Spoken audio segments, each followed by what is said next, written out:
Muy buenos días, amigos televidentes. Sean todos bienvenidos a su programa Teleopina del día de hoy.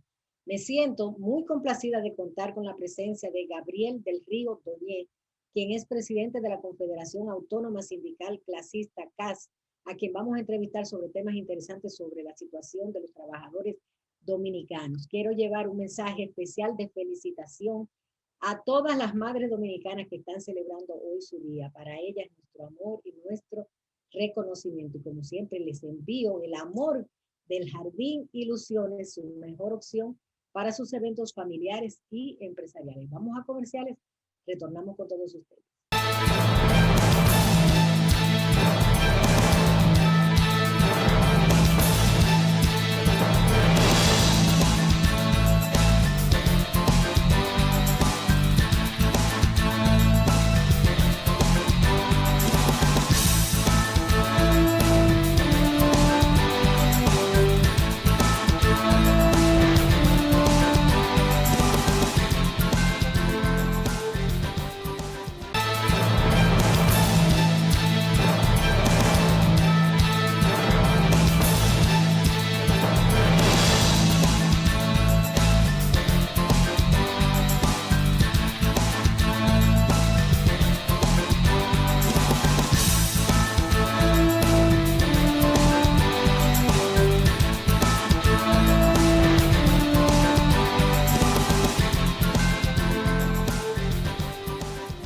Para mí constituye un gran placer que esté acompañándonos hoy en Punto de Vista Gabriel del Río Doñé, quien es el secretario general de la CAS, que es la Confederación Autónoma Sindical Clasista. ¿Cómo estás, Gabriel?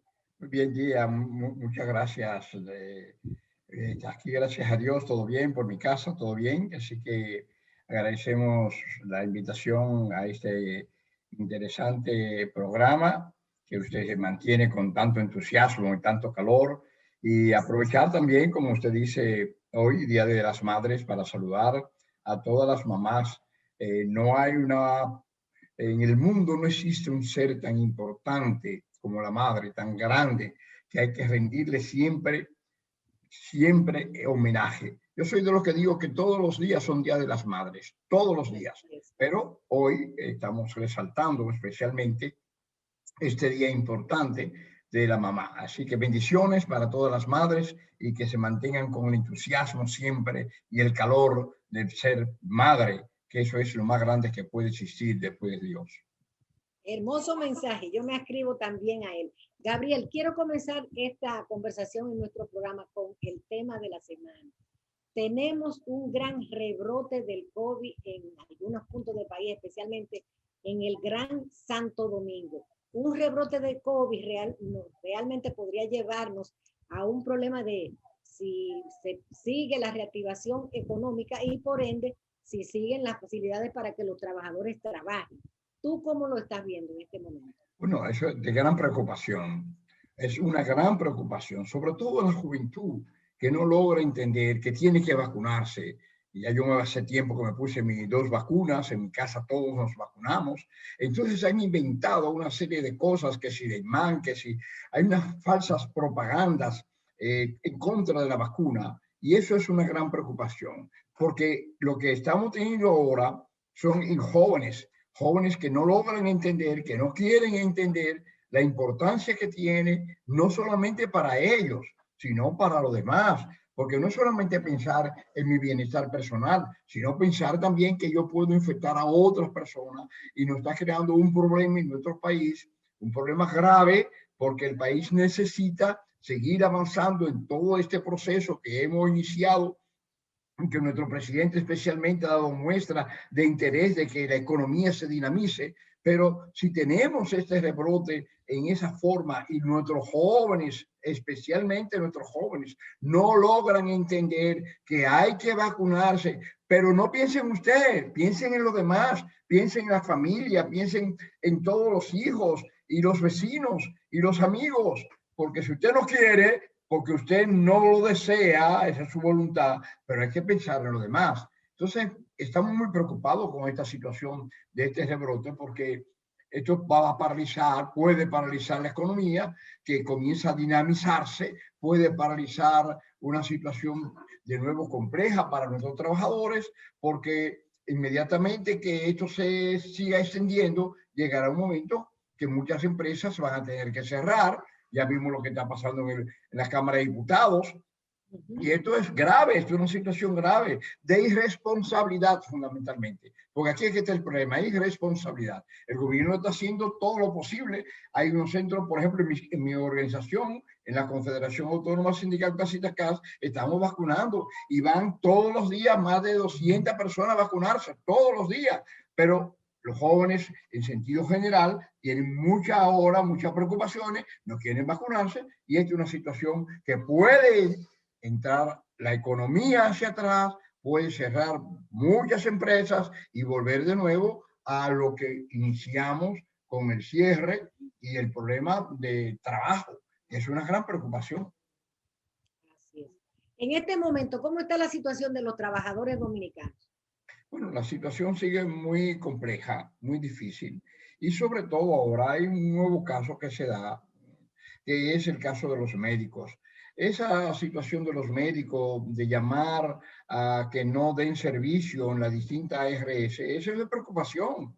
Nosotros eso empeora, porque ante esta crisis que los médicos llamen a no dar servicio a la ARS, porque no es un servicio a la ARS, es un servicio que no le están dando a los trabajadores. Por eso nosotros, en nuestra confederación, nuestra Federación de Industria, que dirige el compañero José Luis León, ha hecho un recurso de amparo contra los médicos para que vayan a dialogar al Consejo de la Seguridad Social. Ellos tienen oportunidad, porque son parte de ese consejo, para buscar y discutir las tarifas. Yo estoy de acuerdo que se vean y se revisen las tarifas, pero son los propios médicos que no quieren revisar la tarifa. ¿Usted sabe por qué? Porque cada vez que usted va a un médico, a un especialista, tiene que pagar un extra de su bolsillo. Entonces ellos no quieren regular la tarifa. Y entonces están llamando ahora a una situación que uno no entiende ese compromiso hipocrático que ellos han hecho en estos momentos. Entonces, la situación actualmente de los trabajadores comenzaba a normalizarse, todo el trabajo, los hoteles comienzan un proceso lento, se está haciendo un esfuerzo, pero ahora con este rebrote y la actitud de los mismos médicos que no quieren dar servicio a la población que están en las distintas ARS, repito que no es un problema contra la ARS, lo que le están negando el servicio a los trabajadores, que ya pagamos los trabajadores, y es un derecho, están violentando mi derecho a la salud.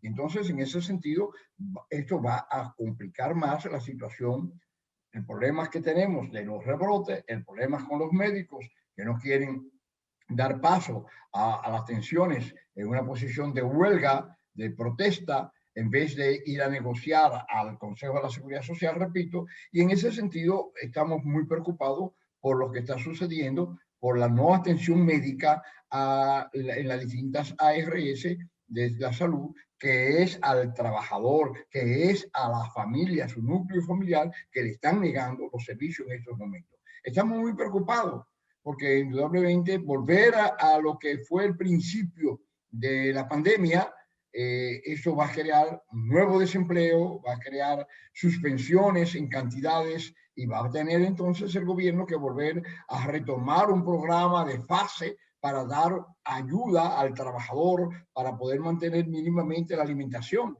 En estos momentos estamos de gran preocupación en el sector sindical, sector trabajador, en sentido general, por esas dos situaciones que se están dando actualmente. Independientemente de lo que todos conocemos, que estamos retomando todo lo que es el trabajo de una forma lenta, pero se está retomando, se están reabriendo, pero ahora, con este nuevo rebrote, es de gran preocupación lo que está sucediendo o lo que puede suceder a partir de esta situación en el mundo del trabajo. Sí. Gabriel, recientemente se inició ya la propuesta para el pacto social, se reunieron los sectores involucrados. Me gustaría saber la posición de la CAF frente al pacto social. Bueno, nosotros hemos estado llamando, apoyando al llamado del presidente y se inició, pues se dio una instalación. Ahora vamos a ir, nosotros estamos apoyando ese pacto social junto con las demás centrales sindicales, porque entendemos que esto es un paso positivo para el país y para los trabajadores. se habló en la instalación que sostuvimos con la presencia del señor presidente de la República y el señor ministro de Trabajo, un paso importante. Allí se habló de este pacto social, de dos aspectos fundamentales que se aspira a discutir, que es la nueva ley de seguridad social, para ir a los problemas fundamentales, teniendo en cuenta que la ley de seguridad social tiene aspectos que no se han cumplido, que están en la ley y lo que hay que cumplirlo. Por ejemplo, atención primaria. Porque la atención primaria no entra. También por el mismo problema que tenemos, que hay sectores de la medicina que no quieren que la atención primaria entre al régimen contributivo subsidiado, sino que sea solamente para el régimen subsidiado. Entonces, un punto clave es la modificación de la ley de seguridad social. También se ha propuesto el Código de Trabajo. También nosotros decimos, también estamos de acuerdo que se enmiende, que se revise el Código de Trabajo, siempre y cuando no se toque, que siempre lo hemos mantenido, nuestros derechos fundamentales que hemos logrado en este nuevo código, que no son la cesantía. Eso para nosotros es sagrado, eso no debe tocarse, o si se toca, buscar alternativa para la cesantía, o sea, que se mantenga la cesantía, aunque sea de otra forma. Se ha hablado de un fondo de cesantía, se ha hablado de otras vías, pero sí mantener la cesantía al trabajador. Pero el pacto no solamente debe contener esos dos temas, hay muchos temas, como el tema del salario, el tema del transporte, el tema de la familia, de la vivienda. Son temas fundamentales que hay que ver. Y el mismo tema también de la situación económica de gobierno, porque ahí estamos hablando de un pacto fiscal, estamos hablando de entrar a discutir ese problema, porque hoy día tenemos que admitir que el gobierno, y cuando usted ve la prensa que habla que más del 70% del Producto Interno Bruto está dedicado a lo que es el pago de la deuda, usted dice, bueno, Dios mío, ¿y cómo puede vivir un gobierno con un 30% del Producto Interno Bruto? ¿Cómo puede resolver los problemas sociales, los problemas de las inversiones que hay que hacer? O sea, que es una problemática compleja. Nosotros también creemos que debe ir el pacto social, ese pacto tiene que irse también en sentido más amplio, y esperamos como que el ministro de Trabajo nos llame para ya agendar lo que es el pacto social, agendarlo, poner los temas y comenzar a trabajar. Cómo no, vamos a hacer una pausa y retornamos con Gabriel del Río Doñé. No se vayan.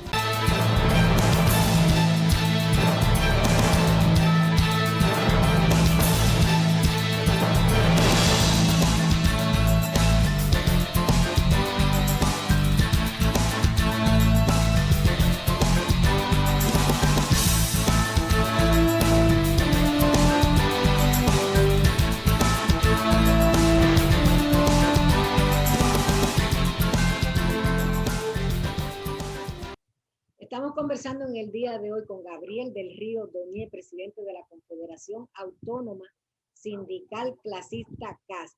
Quiero llevarte un tema que le interesa mucho a los trabajadores dominicanos, la discusión sobre el salario mínimo. ¿Cuál es la posición de la CAS? Bueno, nosotros hemos solicitado un 40% de salario, de aumento salarial, pero hay una preocupación más que ese problema de salario mínimo, que vamos ya a entrar en junio en las discusiones, en todo lo que tiene que ver el aspecto salarial. El presidente de la República ha dicho en varias reuniones que hemos sostenido con él, y el 1 de mayo que él tuvo la cortesía, por primera vez en la historia, un presidente de la República participa en una actividad de los trabajadores un 1 de mayo, igualmente con un ministro de Trabajo. Él hablaba, y en las veces que hemos conversado con él a nivel personal, es de un salario real. Él habla del salario real. El salario real no se podrá discutir en lo que es el Comité Nacional de Salario, porque vamos a entrar ahora al Comité Nacional de Salario. Pero en el Comité Nacional de Salario lo que se hace es que se hace una discusión en base de un aumento, un porcentaje al salario existente, al salario mínimo. El mayor es 17,000 y tantos pesos, muy bien. Supóngase, nosotros hemos pedido un 40, que lleguemos a un 20, un 10, un 15, dependiendo de las discusiones, cómo se encaminen, pero ese no es el salario real. El salario real debe ser, que nosotros hemos llamado salario vital desde hace un tiempo, y hemos estado pidiendo que por lo menos el salario tiene que tener, por lo menos debe tener 20,000 pesos mínimo para empleados públicos, para empleados privados, para todos, mínimo. Un salario vital, un salario real, como lo llama el presidente de la República. ¿Por qué? Porque tiene que ser un salario que resuelva el problema de la vivienda, el problema de la alimentación. Doña, usted sabe cómo está la situación del costo de la vida en estos momentos. Cómo ha aumentado todo, prácticamente todo. Ha aumentado todo. Quizás lo que menos ha aumentado es el transporte. Y es el grito que tienen los transportistas, porque indudablemente tienen que buscar solución a este problema, porque en la medida que se aumenta todo el petróleo, sus derivados del petróleo. ¿Qué pasa con esto? Automáticamente los transportistas tienen que aumentar los precios para poder mantenerse, para poder subsistir. ¿Y quién afecta? A la población, a los más pobres, a los más humildes, a los que usan diariamente el transporte público para poderse movilizar. Entonces nosotros hablamos de un salario que resuelve el problema del transporte, que resuelve el problema de las comidas, de los alimentos, que resuelve el problema de la vivienda, el problema de la salud. Entonces hablamos de un salario que, si usted quiere, podríamos decir, pero Gabriel, eso es imaginario. Pero bueno, tenemos que ir y ojalá que el pacto social entre a buscar salidas y alternativas reales al problema del salario. Porque ¿para qué queremos un aumento de salario si automáticamente le van a aumentar todos los productos? Entonces no tiene sentido. Esas discusiones que hacemos año tras año de sentarnos en el Comité Nacional de Salario para discutir los precios, los salarios, óyeme, no llegamos a un salario real, como quiere el honorable señor presidente de la República, un salario real que pueda resolver los problemas vitales, fundamentales del trabajador y de su familia. Así que hemos pedido un 40% del Comité Nacional de Salario, pero aspiramos que en el diálogo social podamos buscar alternativas a esos aspectos fundamentales que no se van a discutir en el Comité Nacional de Salario. El Comité Nacional de Salario, lo que se va a discutir un porcentaje, que nosotros hemos pedido un 40% de aumento como una partida para una iniciativa para la discusión. Sabemos que eso no se va a lograr por la situación dada en nuestro país, pero aspiramos que la mejoría del salario sea salario real, salario que satisfaga las necesidades fundamentales de la familia. Esa es nuestra gran preocupación como confederación y en eso estamos trabajando. ¿Tú crees que como ocurre en otros países debiera establecerse el sistema de indexación salarial para que se ajuste a la realidad de la economía de cada momento? ¿Podría ser posible esto en el país? Sí, nosotros hemos pedido de hace tiempo, la propuesta como confederación es que cada año automáticamente se mejoren los salarios, cada año, que no haya que esperar 2 años. Si la inflación y lo que es las posibilidades de las empresas reales, podemos decir, cada año, teniendo en cuenta la inflación y la productividad de las empresas, entonces podemos decir, bueno, muy bien, cada año se aumenta un 5, un 6, un 7, un 10, y no hay que ir a ese problema ahora de comenzar las discusiones de los shows, de la prensa, de todo lo otro, en el Comité Nacional de Salario, sino que eso debería ser automático. Ahora bien, pero eso tiene que partir de un salario real, porque si usted ahora, cada año, aumenta los salarios en función de la inflación, óigame, no vamos a alcanzar nunca posibilidades de vivir dignamente como hijos de Dios. No vamos a tener un salario decente nunca, como manda la OIT, la Organización Internacional del Trabajo. Entonces esa es una gran preocupación, porque nosotros decimos, queremos que automáticamente los salarios, que no haya Comité Nacional de Salario, sino que eso automáticamente cada año, pero hay que partir de un salario base. O sea, de un salario que usted puede decir, este es el salario a nivel bajo, a nivel fundamental, y a partir de ahí, cada año, teniendo en cuenta, repito, la inflación y teniendo en cuenta lo que es muy importante, la productividad de las empresas, porque son dos elementos muy importantes que hay que tener en cuenta, entonces mejorar automáticamente los salarios de los trabajadores, teniendo en cuenta esos aspectos importantes. Gabriel, hay un tema en discusión ahora con relación al tema del aumento salarial, y es que los empresarios están pidiendo que antes que se tomen estas medidas se llegue a una reclasificación de las empresas. ¿Cómo tú ves esa propuesta de empresarial? Ellos cada vez que vienen el problema salarial, sobre todo el problema de las microempresas, porque nosotros estamos de acuerdo, ¿no? Nunca nos hemos negado a discutir la reclasificación de las empresas, nunca lo hemos negado. Lo que pasa es que este sector, especialmente la microempresa y pequeñas empresas, deja esto para cuando vamos a discutir los salarios, entonces vienen con el tema de la reclasificación. Hemos dicho, ¿y por qué esa reclasificación no la hemos discutido antes de ir al Comité Nacional de Salario? Porque hay que esperar al Comité de Salario para ir a la reclasificación. Además, ya las empresas están reclasificadas prácticamente, pero si ellos quieren, de nuevo, como lo han intentado, vamos ahora al Comité Nacional de Salario y ahí va el tema, reclasificación. Pero señores, ustedes hemos tenido 2 años para entrar a la reclasificación. ¿Por qué ustedes no han insistido en la discusión, en el diálogo de la reclasificación? Nosotros nunca nos hemos puesto a discutir el tema de la reclasificación. Lo que hemos dicho es que en el Comité Nacional de Salario no es el lugar donde hay que discutir la reclasificación. No es ahí, porque ahí no se va a reclasificar nada. Ahí se va a mejorar los salarios, se va a buscar mejoría para los trabajadores. La reclasificación es otro tema que no cabe en el Comité Nacional de Salario, pero ellos dejan eso siempre para última hora. No quieren hacer ningún diálogo para reclasificar, sino que quieren llevar el tema como una forma de obstruir, una forma de impedir la mejoría de los salarios. Así es. Y entonces, en términos del salario mínimo, ¿cuál exactamente debería ser nuestra base? Ahora mismo. Nosotros hemos planteado que la base debería ser 20,000 pesos mínimo. 20,000 pesos mínimo. Estamos hablando para los pensionados y para los jubilados. Estamos hablando para los trabajadores del Estado que tienen un salario mínimo de 10,000 pesos. Estamos hablando para los ayuntamientos, los trabajadores de los ayuntamientos que están ganando entre 3, 4 y 5,000 y 6,000 pesos. Estamos hablando que hay que hacer una revolución en todo este problema salarial para poner a la gente, para poner a los trabajadores en condiciones humanas, en condiciones que vivan condiciones decentes, como manda Dios, como quiere Dios, dignos, salarios que nos permiten vivir con dignidad.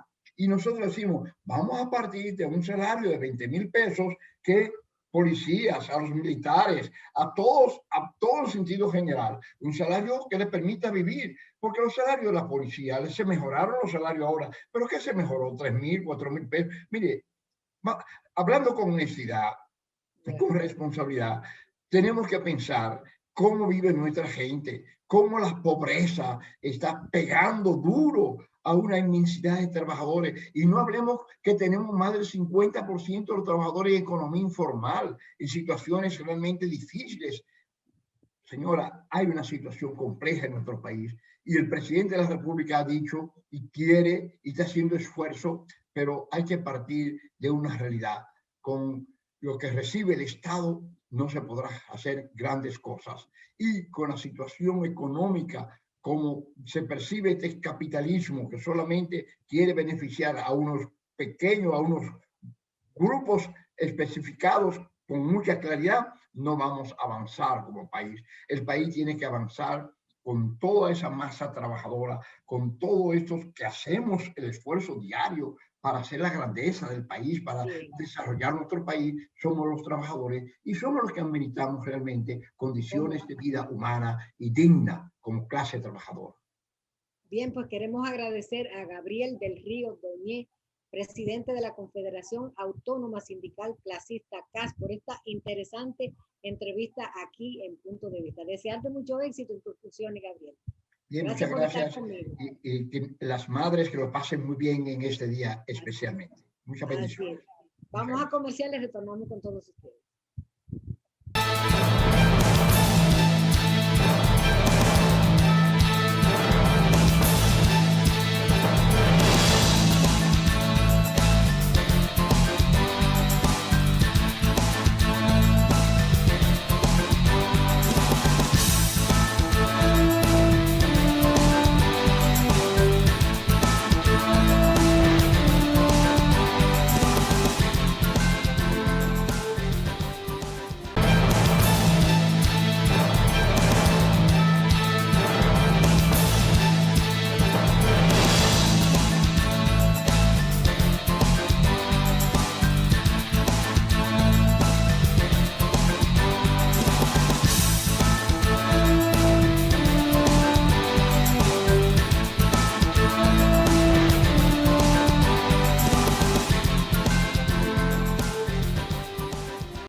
Amigos televidentes, muy buenos días y como siempre nuestro agradecimiento por la compañía que nos hacen al llegar a sus hogares en otra propuesta de palpitar económico de puntos de vista. Hoy nos acompaña el economista Miguel Collado Di Capri, quien es economista investigador del Centro Regional de Estratégicas Económicas Sostenibles, la CRES. Muy buenos días, Miguel, ¿cómo te sientes? Muy buenos días, Héctor. Un placer estar contigo nueva vez en el programa. Sí. Estamos, diría yo, como ahora medio empantanados en el tema de la reforma fiscal, porque se creía ya que estábamos abriendo un debate para iniciar la discusión del tema, pero ha habido declaraciones y posiciones que ahora como que nos dejan en stand-by utilizando un lenguaje típico de los acuerdos con el fondo. ¿Qué es lo que ha pasado? ¿Cuál es tú como economista investigador? ¿Cuál es tu posición? ¿Se puede en un momento de crisis sanitaria iniciar una reforma o no? ¿O hay que dejarlo para luego? Bueno, mira, primero hay que tener en cuenta qué tipo de reforma, de cuál estaríamos hablando. Y esto es importante tenerlo en cuenta para que los televidentes entiendan nuestra posición desde el CRES. Nosotros entendemos que la única reforma tributaria real que hemos tenido en el país fue la de 1992, que creó el Código Tributario y hizo una simplificación de la estructura impositiva con reducciones de tasas y ampliaciones de bases. Y eso fue uno de los motores que permitió el crecimiento durante la década de los 90. Esa junto con la reforma arancelaria, la de inversión extranjera, etc. Entonces, ¿La laboral también? La laboral también, sí. Deliberadamente no la quise mencionar porque aunque sí tuvimos un código laboral diferente, en realidad en términos de reformas no tuvimos muchos avances en ese sentido. Y es bueno que ahora se ponga sobre la mesa, como recientemente se ha planteado, que tengamos una modificación al código laboral y también aprovechar y hacer ciertas modificaciones a la ley de seguridad social que lo ameritan. Ese es otro tema que podríamos conversar.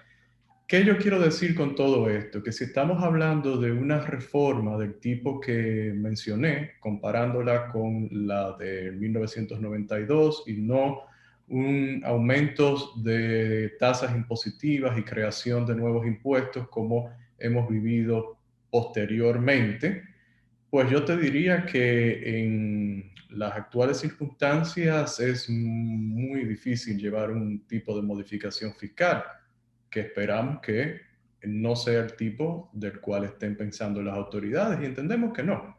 Las autoridades en diferentes ocasiones han estado de acuerdo con que República Dominicana necesita una reducción en sus tasas impositivas y esto ayudaría obviamente a la dinamización y salir más rápido de la coyuntura económica de poco crecimiento que nos encontramos, todavía de falta de recuperación, y esto también podríamos hablarlo posteriormente, el tema del crecimiento económico. Pero lo que quiero decir es que podría hacerse siempre y cuando sea una reforma real de este tipo. De hecho, la oportunidad ideal fue cuando se introdujo el presupuesto en el año pasado, a finales del año pasado.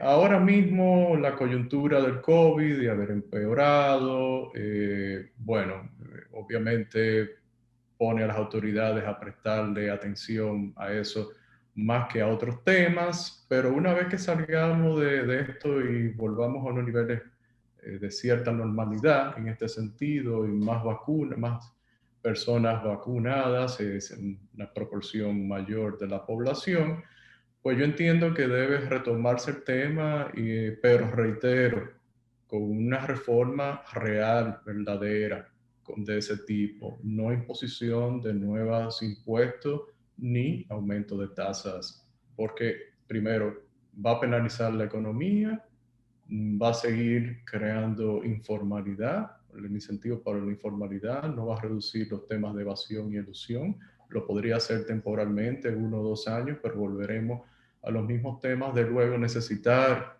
otra vez modificar el código tributario. Lo que necesitamos es una reforma permanente del código tributario que nos dure un buen tiempo y que luego pueda ser profundizada posteriormente. Ese es el espíritu que entendemos que debe tener una reforma actualmente. O sea, que se rompa el ciclo de esa vuelta cada cierto tiempo y no muy prolongado de tocar la estructura impositiva, solo la impositiva, no la fiscal. Sí, de hecho, sí, tú tienes razón en ese sentido. Lo que ha sucedido es que se hacen unas llamadas reformas y dentro de 2 o 3 años vuelve a modificarse el código tributario porque se esperaba que obtener unos resultados que en realidad no se comparecen con la realidad, con la dinámica, con la manera de comportarse de los agentes económicos. Estamos hablando de seres humanos que reaccionan a cuando se penaliza las actividades económicas por medio de los impuestos, pues la reacción es natural. Fíjate, en los años 90, antes de que tuviésemos la reforma del 92, la tasa a las personas físicas llegaba hasta un 70% y a las empresas hasta un 46%. Sin embargo, la tasa efectiva de tributación, de verdad lo que se recaudaba, era alrededor de un 12%. Hoy en día es poco superior al 16%, con tasas de 25% para las personas físicas y de 27% para las empresas. ¿Por qué? Porque la gente, cuando tiene un sistema tan oneroso que no se compadece con la realidad, pues obviamente crea estos incentivos a la evasión, a la elusión, a la informalidad tan alta que tenemos, que en medida en el mercado laboral es superior al 56%, y entendemos que seguirá subiendo luego de lo que hemos estado padeciendo en términos económicos desde el año pasado. O sea que a mayores tasas, mayor elusión y evasión al mismo tiempo. Es correcto, es la experiencia que han vivido muchos países y es la experiencia de República Dominicana, como te mencionaba. En aquel momento, en aquel entonces, cuando se hizo la reforma, se tenía miedo de que las recaudaciones cayeran, se redujeran. Hay quienes le dijeron al presidente Balaguer entonces que no tendría dinero ni para pagar la nómina del Estado. Pues lo que sucedió fue que apenas al segundo o tercer mes las recaudaciones se duplicaron. ¿Y por qué? Porque era más fácil para la misma autoridades, para la misma administración tributaria, cobrar sobre una base menor, sobre una base mayor con una tasa más baja. Y nosotros tuvimos una tasa de 25%, tanto corporativa como la máxima para las personas físicas, una de las tasas más bajas del mundo en aquel momento. Y hoy en día tenemos una tasa muy superior a la que tienen los países más ricos y no estamos recaudando ni cerca de esa tasa nominal de 27%. Sí, hay algunas argumentaciones sobre el tema de lo que creen que no es el momento, pero se van más por el aspecto, diría yo, político, por el impacto social que han tenido y se han puesto como algún ejemplo de lo que podría suceder, lo que ha acontecido, por ejemplo, en Colombia, pero me gustaría que lo analizáramos, lo viéramos en el próximo segmento. Vamos a hacer una breve pausa comercial.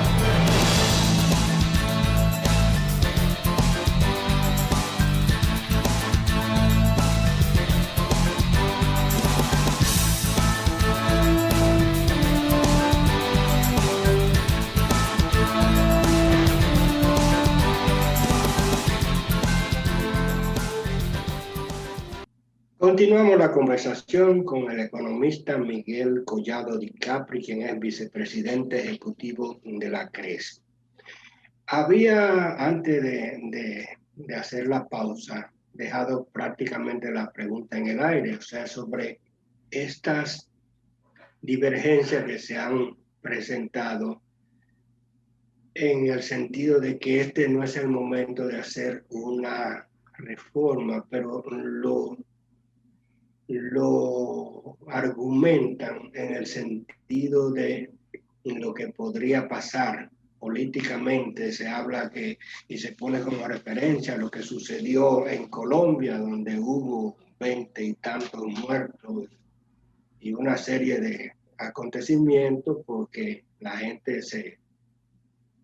se opuso, se lanzó a la calle a protestar por esas cosas. Entonces, ese es un argumento político, no es un argumento esencialmente económico, aunque pudiera que una cosa tener consecuencias directamente en la otra. Pero en ese sentido, ¿cuál es la visión que tiene tanto tú como la institución que representa? Fíjate, el actual gobierno goza de una alta aceptación, alta popularidad, tiene un buen capital político y, como te dije, ha demostrado, se ha pronunciado en el pasado de que al realizar una reforma lo haría no incrementando los impuestos, no incrementando tasas. Entonces, todo depende de cómo se realice esa reforma. La propuesta de nosotros del CRES es de una simplificación total del sistema tributario, bajando todas las tasas de todos los impuestos e incluso eliminando algunos impuestos que son muy distorsionadores. Es una propuesta de simplificación, de nuevo parecida a la del 1992, con la intención de que sea permanente, de que ayude a la dinamización de la economía, creación de nuevas inversiones a través, o mejor dicho, puestos de trabajo a través de nuevas inversiones, y que ayude con las recaudaciones, en este sentido, como te explicaba en el segmento anterior, y que sea permanente, que no haya que estar haciendo modificaciones. Lo que sucedió en Colombia, hay dos componentes ahí. Primero, el tipo de reforma que se planteó, el tipo de modificación impositiva que no va en la línea de lo que nosotros proponemos y entendemos debe hacerse, en el sentido de que iba a ser muy penalizada la población con nuevos gravámenes y nuevas tasas, sobre todo. Entonces, pero también hay un componente que va más allá del tema de la reforma en Colombia. Recordamos que el año antes pasado, cuando hubo manifestaciones también en Chile, en Colombia se produjeron manifestaciones y quienes siguen las noticias, quienes, por ejemplo, pueden escuchar las radios de Colombia, se dan cuenta, como lo he estado haciendo, de todas las investigaciones que hay, de los grupos que están detrás de todo esto, que en realidad tienen una intención de aprovechar la coyuntura de sí, el descontento de la población relacionado con la economía, que está muy mal, con la pandemia y ahora con aumentos de impuestos. Bueno, pues han aprovechado y han ido más allá con su agenda política que ya traían desde el 19. Entonces, República Dominicana, reitero, sí es delicada la situación también, pero si se sabe hacer y aprovechar el capital político, entiendo que se podría hacer. Tal vez no ahora mismo, en estos momentos que estamos hablando, esperar unos meses y, o como se dijo, discutirla, plantearla más adelante para iniciarla en el 22. Bueno, esa es una alternativa, pero no se debe estar postergando porque luego llegará un momento en que será más difícil realizar los cambios. O sea, es como si fuera una enfermedad que si no se trata a tiempo, entonces la cura será peor. Peor, y tal vez el descontento de la población, sobre todo porque, bueno, la pandemia durará un tiempo y las medidas de restricción aparentemente también. Todavía apenas vamos a cerca del 9% de la población que ya tiene las 2 dosis de la vacuna, ya vacunados completamente. Esto es superior a la media mundial, es uno de los países más avanzados en América Latina en ese sentido, pero todavía nos falta para avanzar en esos términos. Pero no se le puede dar mucha larga al tema, siempre y cuando se haga de la forma que nosotros estamos planteando. Pero también en ese sentido yo te diría que hay una realidad, es que el gobierno necesita recursos con el cual mantener el aparato funcionando. Y ya prácticamente con estos ha llegado, diría yo, casi al límite. Bueno, cada año se presenta un nivel de déficit en el presupuesto que no hay forma o no ha habido forma de irlo disminuyéndose. En la práctica se pone, pero al final casi nunca se cumple. Entonces, de alguna forma hay que buscar cómo financiar las actividades del Estado. Bueno, yo te hablo como economista. Sí. Sí.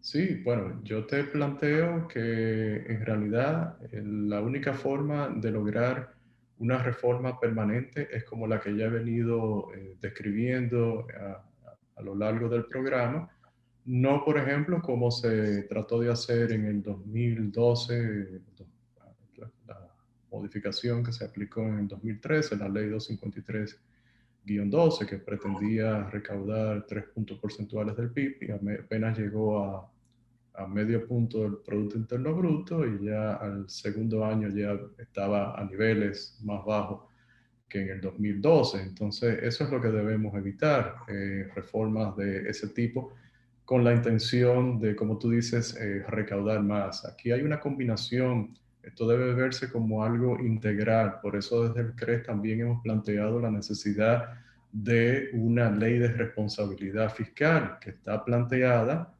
dentro de la ley orgánica de desarrollo, que es en su artículo 36, donde se refiere al pacto fiscal, pero también a una ley de responsabilidad fiscal, que también nosotros hemos elaborado un proyecto de ley en ese sentido. Hemos trabajado con don Francisco Canaguate, que fue protagonista con la reforma de 1992, la reforma tributaria. También trabajamos con la Fundación Institucionalidad y Justicia en el sentido de la ley de responsabilidad fiscal. Este es un momento en que han aumentado los gastos, pero al final del año pasado el gobierno demostró poder reducir los gastos con relación a lo que había presupuestado. Y este es un momento de no darle a entender a la población de que estamos bollantes y que podemos seguir gastando como nos plazca. Ya ese es un tema político, pero como economista yo aconsejo todo lo contrario, porque entonces vamos a llegar al momento en que vamos a querer financiarlo con impuestos extraídos de la población y entonces, bueno, ahí sí vendrían los problemas serios en términos sociales y en términos económicos propiamente para podernos recuperar. Este es un momento de tener la cabeza fría y plantear las cosas como son a la sociedad y hacerlo diferente a como lo hemos venido haciendo en el pasado para, como tú dices, no seguir la senda de insostenibilidad en términos fiscales con mayor endeudamiento. Indudablemente, cuando tú hablas del tema de incluso que está citado en la Estrategia Nacional, un anteproyecto sobre la responsabilidad fiscal. Pero ahí eso no dependería mucho Es un proyecto. Sí. O sea, está en el Congreso. Llegó al Congreso, ¿verdad? Sí, está en el Congreso del 2013. Sí. Pero, y tenemos una modificación. Perdona que te interrumpiera, pero quería hacer esa aclaración. Sí. Ok. Pero en realidad ahí como que toca mucho a la voluntad política, porque eso incluso es, como quien dice, ponerle una especie de stop al gobierno. O sea, tú limitas gastos en ciertas áreas o lo condiciona al cumplimiento de ciertas estadísticas, y eso como que pudiera ser una camisa de fuerza para la tradición de los gobiernos de ejecutar el presupuesto. Sí, lo es. Y es un instrumento, como dice la Ley de Estrategia Nacional de Desarrollo, necesario para lograr la sostenibilidad fiscal. Y es un instrumento para que la población entienda como una población que cada vez está más activa, que se está movilizando más, una sociedad civil que se siente más, tenga un instrumento para saber si las autoridades se están comportando de manera responsable, usando su dinero. Porque al fin y al cabo es el dinero del bolsillo del ciudadano. Entonces, si hay que ponerle una camisa de fuerza a las autoridades, pues definitivamente la sociedad tendrá que moverse en ese sentido, porque si no, seguirá siendo penalizada con impuestos presentes o endeudamiento público, que son impuestos futuros.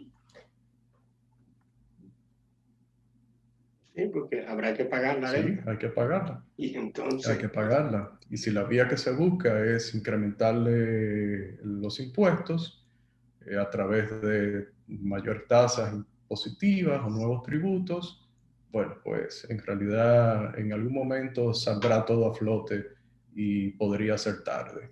O sea, de nuevo hay que hacer las cosas bien y este es el momento para hacerlo.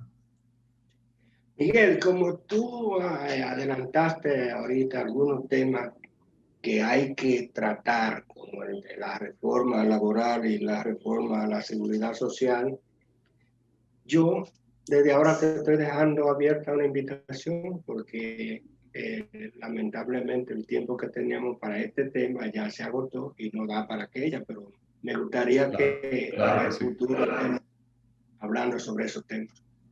Perfecto, un placer. Nuevamente las gracias por haber aceptado nuestra invitación, y a ustedes, amigos televidentes, como siempre, la cita para el próximo domingo en otros puntos de vista. y felicidades a todas las madres en su día.